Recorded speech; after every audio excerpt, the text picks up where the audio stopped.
नमस्कार. श्रावण सुरू झाला की सणांची नुसती रेलचेल असते. सत्यनारायण पूजा म्हणा, गौरी गणपती म्हणा, श्री गणेश चतुर्थी म्हणा, असे अनेक सण आणि पूजा असतात आणि या पूजेला बनणारा हमखास पदार्थ म्हणजे पंचामृत. कोणत्याही पूजेची सुरुवात ही मूर्तीला पंचामृताने अभिषेक घालण्याने होत असते. तसेच बरेच जण पाचनशक्ती सुधारण्यासाठी अनुशापोटी हे पंचामृत, ताजं बनवलेलं पंचामृत सेवन करत असतात. पण हे जर पंचामृत योग्य पद्धतीने म्हणजेच पारंपरिक आणि शास्त्रोक्त प्रमाण घेऊन बनवले तरच याचे आरोग्यदायी फायदे आपल्याला मिळतात. अशा या शास्त्रोक्त पद्धतीने बनवल्याने या पंचामृताचे लाभ हे दुपटीने वाढतात. तर असे पंचामृत कसं बनवायचं हे आज आपण सोलापूरचा पुणेरी तडका या चॅनलमध्ये पाहणार आहोत. तुम्हाला जर आपल्या चॅनलवरच्या रेसिपी आवडत असतील तर चॅनलला पटकन सबस्क्राईब करा, व्हिडिओला लाईक करा आणि हा व्हिडिओ भरपूर शेअर करा. तर पूजेसाठी लागणारं हे पंचामृत कसं बनवायचं ते आता आपण पुढे पाहू. पंचामृतात येणारा पंच म्हणजे पाच घटकांनी बनलेला असा पंचामृत. तर यासाठी आपल्याला लागणारे 5 घटक आहेत: दूध, दही, साखर, मध आणि तूप.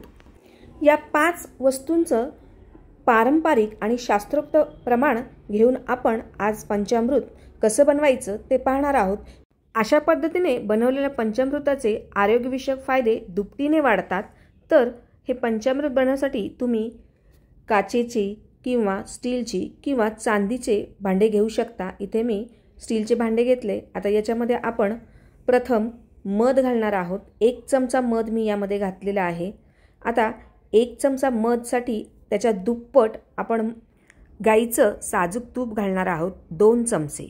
पंचामृतासाठी शक्यतो गाईचे दूध, त्या दुधापासून बनवलेले तूप आणि दही वापरायचं आहे.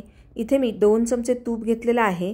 त्यानंतर याच्या आपण तुपाच्या दुप्पट म्हणजे 2 चमचेच्या 4 चमचे आपण साखर घालणार आहोत.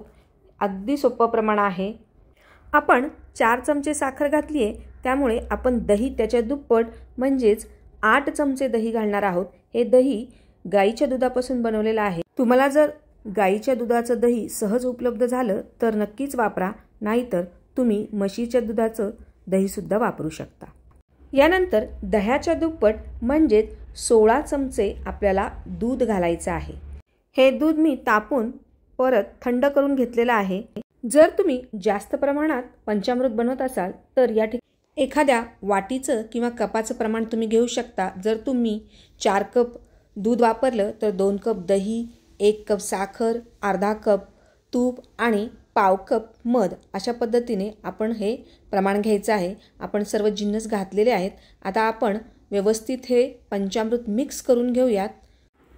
तुम्ही पाहू शकता यातली साखर पूर्णपणे विरघळली आहे आणि आपलं पंचामृत आरोग्यदायी असं पंचामृत पूजेसाठी तयार झालेलं आहे. मी इथे काचेच्या बाउलमध्ये पंचामृत घेतलेलं आहे आणि आता याच्यामध्ये आपल्याला पूजेसाठी वापरत आहोत. त्यासाठी आपण याच्यामध्ये एक तुळशीचं पान ठेवणार आहोत.